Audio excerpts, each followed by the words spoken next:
Salutare! Bine ai revenit pe acest canal! Tu știi când trebuie să termoizolezi casa ta? Aplicarea de termosistem poate fi asociată cu o haină bună pe care o iei atunci când ieși din casă pe timp de iarnă. Hai să vedem cum trebuie să arate această haină pentru casa ta. Trebuie să fie mai groasă, mai ieftină, mai scumpă sau mai de calitate.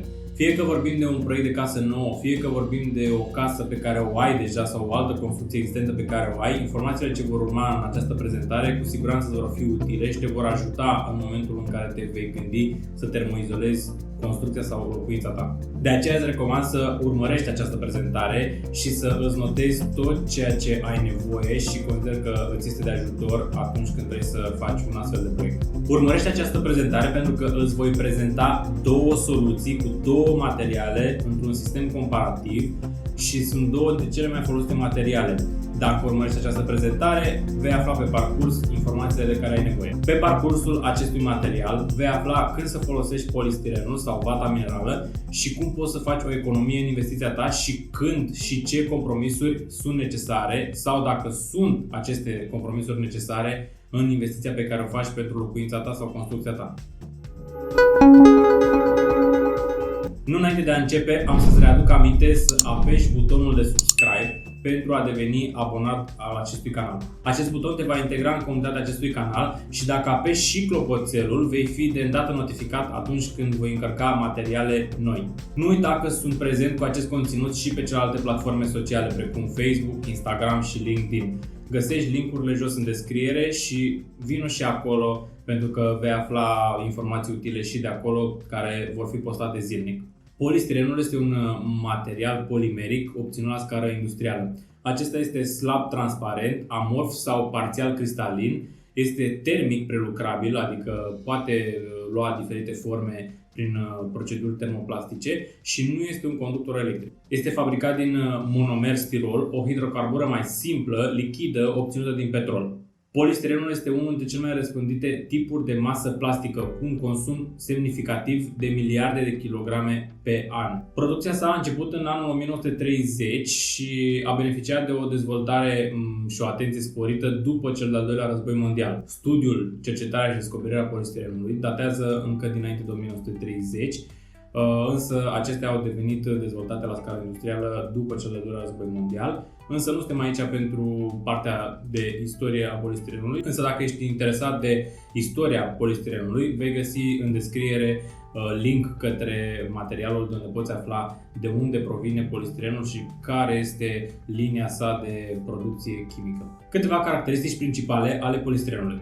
Este solid la temperatura camerei, este prelucrabil prin încălzire, adică termoplastic, așa cum am zis și în începutul acestei prezentări. Are o temperatură de modificare de aproximativ 100 de grade Celsius și redevine la o stare solidă prin răcire. Este utilizat industrial de constructor și este sub formă masivă spongioasă, traducere liberă ca un burete, spuma pe care o știm cu toți. Polistirenul este de mai multe categorii, însă astăzi în discuția noastră luăm în calcul polistirenul expandat și polistirenul extrudat. Polistirenul este poate cea mai bună soluție de termoizolare din prisma prețului pe care trebuie să-l investești pentru a obține un termosistem cu calitate bună pentru casa ta și pentru a îmbunătăți performanțele energetice. Se montează ușor și vine în plăci de mari dimensiuni, ceea ce îl face foarte ușor de montat și de manipulat în șantier, asta conferindu-i acestuia o proprietate de lucrabilitate foarte ușoară. Pentru fațade va fi nevoie să alegi plăcile de polistiren expandat, însă mare atenție la ce grosime vei alege. Vei afla pe parcursul acestei prezentări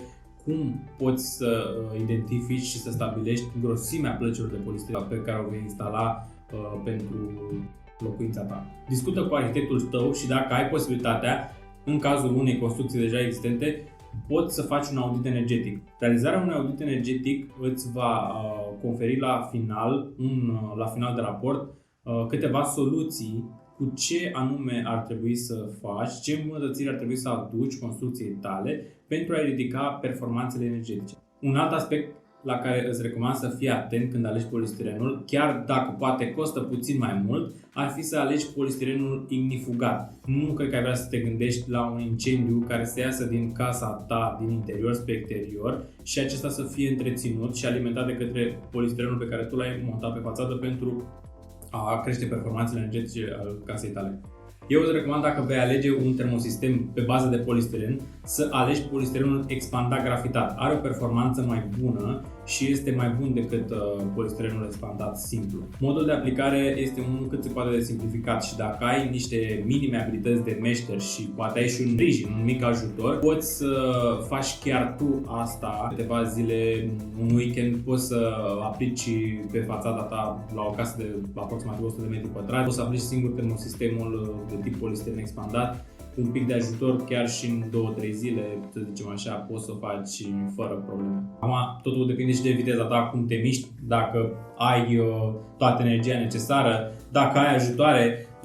Sunt mulți factori care țin de chestia asta, să poți să faci singur. Dacă consider că nu poți să faci chestia asta singur, nu are sens să încerci, pentru că e posibil să strici toată materia primă. O recomandare ar fi să te uiți pe vreme înainte de a te apuca de treabă. Îți spun asta pentru că nu este ok să termini de montat polistirenul pe fațadă și să nu apuci să aplici plasa și tencuiala peste acest polistiren, pentru că dacă îl lași expus și prinde ploaia, apa îl va afecta foarte mult, pentru că se va infiltra între polistiren și zidărie, va apea acolo efectiv o zonă de apă care îl va afecta foarte tare și nu va fi deloc ok. Deci trebuie să te miști foarte rapid și să nu-l lași expus în mod direct, fără să îi aplici următoarele etape de protecție: plasă, tencuială, vopsea decorativă. La prima vedere te gândești la polistiren ca fiind un material foarte ușor, pentru că în mod individual chiar este material foarte ușor, însă pus într-un context mai mare trebuie să ții cont că acesta va căpăta o anumită greutate, destul de serioasă această greutate, și are o implicație destul de serioasă asupra construcției tale. Trebuie să te gândești că odată ce vei aplica plasa, tencuiala, vopseaua decorativă, toate aceste lucruri împreună cu polistirenul tău vor crea o masă care va aduce o anumită greutate construcției tale. Dacă construcția ta este mai veche, este recomandat să realizezi o expertiză tehnică în prealabil și după aceea să iei decizia să montezi termosistemul de tip polistiren sau vată minerală. Nu poți face asta și nu-ți recomand să faci asta fără să calculezi și fără să iei lucrurile astea în calcul dinainte. De aceea, aici este momentul în care ar fi bine să alegi niște sisteme de prindere a plăcilor de polistiren, o calitate superioară care să prindă foarte bine zidărie. Polistirenul extrudat îl vei folosi la grinzi, intradosuri, plăci, subsoluri, terase, balcoane. Este acel polistiren mai dens și mai tare, e evident deosebit și se deosebește foarte ușor față de polistirenul expandat, și pentru aceste aplicări este realizat. Cred că deja orice aș mai spune despre polistiren, e posibil să mă repet și să repetăm aceeași informație într-un cerc. Dacă totuși am omis ceva, chiar vă rog să continuăm în comentarii, pentru că fiecare experiență a fiecărui individ contează foarte mult și poate aduce noutăți și informații noi de la o caz la caz. Tocmai pentru că pare un subiect pe care îl știe toată lumea, foarte posibil să descoperim împreună, prin intermediul comentariilor, lucruri specifice și pe care nu le întâlnești în mod normal, în mod uzual, de la caz la caz, și numai împărtășind informația le putem afla. De aceea detaliile fac diferența. Vorbim acum și despre celălalt material, și anume vata minerală bazaltică. Vata minerală bazaltică este cumva oponentul polistirenului și în momentul în care avem de termoizolat o locuință, o casă, o construcție, cam astea două alegeri sunt primele pe care le putem lua în calcul. La utilizarea de vată minerală bazaltică vei primi o bună izolație termică și fonică, dar nu în ultimul rând, cel mai important aspect ar fi siguranța pe care o primești prin utilizarea acestui termosistem, acestui material pentru termoizolarea unei case. Siguranța, o să spui, ce nevoie am eu de siguranță când izolez o casă? Ce treabă are siguranța casei mele cu siguranța mea, cu acest material, că e polistiren, că e vată minerală bazaltică, că este ignifug, că este incombustibil, că nu are proprietăți ignifuge. Îți readuc aminte despre ce poate face un material fără proprietăți ignifuge și în loc să îți fie de ajutor într-o situație neprevăzută, într-un scenariu neprevăzut, în loc să-ți fie de ajutor și să atenueze arderea, nu că ai vrea să ai un material care să o alimenteze și să o întrețină mai tare. De aceea este foarte bine să iei în calcul un material care are posibilitatea de a se lupta cu foc. Vezi prezentarea mea aici și află despre vata minerală bazaltică și despre proprietățile ei din momentul în care este fabricată. Vata minerală bazaltică îți oferă o siguranță sporită și o protecție la foc, deoarece el, prin definiție, materialul în sine este un material incombustibil. De aceea are și proprietăți ignifuge. Pe lângă proprietățile termice și fonice, rezistența la foc este poate cea mai de seamă etichetă de promovare a acestui material. Este una dintre cele mai importante calități pe care o are vata minerală bazaltică și pe baza acestei calități, vata minerală bazaltică a fost foarte bine poziționată în piață. Vata minerală bazaltică este un produs rezultat din procesarea rocii vulcanice, care se denumește ulterior bazalt, și de aici denumirea de vata minerală bazaltică. Transformarea din rocă vulcanică în vata minerală bazaltică este un proces de fabricație care nu aduce foarte multe modificări asupra materialului și de aceea proprietățile sale naturale nu sunt alterate. În ultima parte a procesului de producție, vata minerală bazaltică, în funcție de tipul de produs și de modul de aplicare, unde va fi aplicată, este tratată cu un lian compus din uleiuri speciale cu diferite specificații, ce îi conferă proprietățile finale de bază. Rezistența la foc este o proprietate de bază foarte importantă și un exemplu ar fi chiar temperatura de producție, care este de aproximativ 850 de grade la momentul în care aceasta este procesată în cuptor.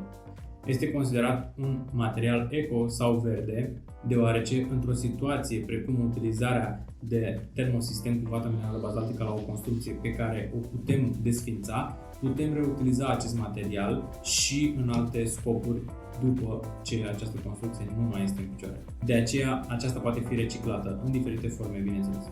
Vata minerală bazaltică mai are o calitate și aceea de a împiedica apariția mucegaiului, fiind un material cu proprietăți foarte bune încă din natură, aceasta nu permite instalarea mucegaiului. Deosebire de polistiren, trebuie să ținem cont de acest aspect. Aici ar fi iarăși un plus pentru vata minerală bazaltică. Termoizolarea unei locuințe nu trebuie să meargă până la exces. Nu trebuie să mergeți să termoizolați o locuință până la gradul de ermetizare. Nu faceți așa ceva. Este greșit. De fapt, orice exagerare este greșită.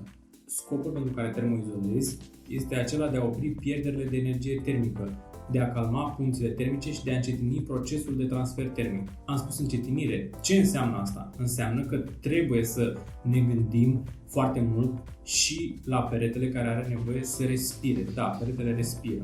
Respirația peretelui casei tale este în strânsă legătură și cu sănătatea ta. Revenind, vata minerală poate oferi posibilitatea de a respira. Acest lucru este posibil datorită structurii fibroase și de aici clădirea respiră mai bine îmbrăcată cu vată minerală bazaltică decât cu polistiren. Am ajuns la momentul comparativ. Care material ar fi mai bun față de celălalt?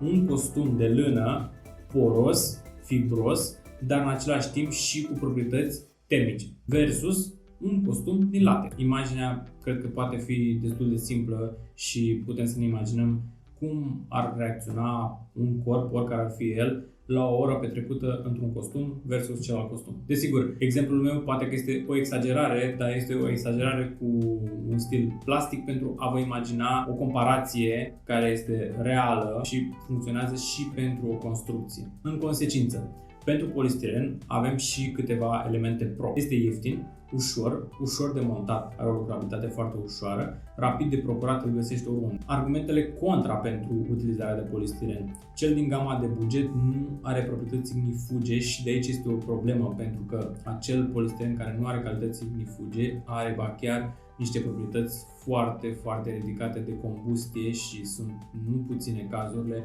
unde incendiile au fost foarte agresiv alimentate de către izolația de polistiren care nu era cu polistiren ignifugat. Proprietățile termice pe care le vei câștiga prin utilizarea polistirenului expandat sunt sub vata minerală bazaltică. Însă aici este de menționat că trebuie să ai mare atenție în funcție de performanțele energetice ale construcției pe care o vei termoizola. În funcție de ce necesar de performanțe vrei să atingi, atunci decizi cât de mare este distanța și diferența între cele două materiale la proprietățile lor termice. Polistirenul cu proprietăți ignifuge are un preț semnificativ mai ridicat și nu mai este foarte jos în buget. La polistiren trebuie foarte rapid finalizată lucrarea, așa cum am spus și la început, nu este recomandat să-l lași cu o expunere către ploaie sau alte medii în care umezeala se poate infiltra. Pentru vata minerală bazaltică avem câteva argumente pro. Performanțe termice bune, performanțe fonice și un bun izolator fonic, material ignifug și oferă o siguranță foarte bună, lucrabilitate ușoară, lasă casa să respire. Un alt lucru care este foarte important și nu în ultimul rând, este un material verde, un material eco, un material care poate fi reciclat, poate fi refolosit. Contra, un preț comparativ ridicat față de polistiren necesită o atenție mai sporită la manipulare. De asemenea, și vata minerală bazaltică nu este recomandat să o lași spre a fi expusă intemperiilor. În încheiere, da, costă mai mult aplicarea de termosistem cu vată minerală bazaltică, însă eu asta aș recomanda pentru că plusurile pe care le vei câștiga datorită utilizării de vată minerală bazaltică sunt mai multe și sunt și mai importante, printre care cea mai importantă ar fi calitatea termică și proprietățile de siguranță ignifug, material ignifug. Pe de altă parte, dacă ești la limită cu bugetul și totuși trebuie să termoizolezi, ceea ce ar fi o bună recomandare pentru a crește performanțele energetice pentru casa ta, odată ce crești performanțele energetice la construcție, la casa ta și costurile de întreținere ale casei vor fi diminuate, alege polistirenul grafitat și neapărat cu calități ignifuge. Acum, alegerea brandului și specificațiile detaliate o las în mâinile tale în funcție de buget. În principiu, specificațiile pe zona de polistiren sunt foarte puțin diferite, fiecare în funcție de costurile și de bugetul pe care îl solicită producătorul, oferă un mic plus și sper să fi fost destul de succint în această prezentare și aș vrea să-mi spui în comentarii cum ai ales tu termoizolația pentru construcția ta.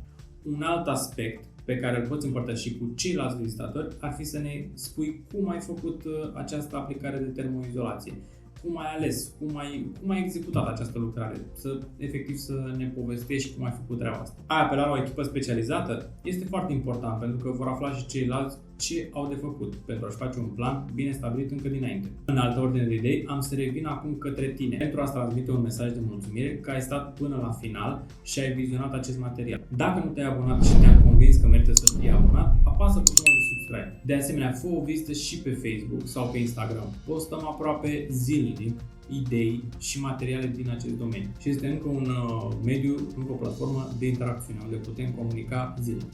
Până la data viitoare, pentru că voi reveni și cu alte materiale, te salut!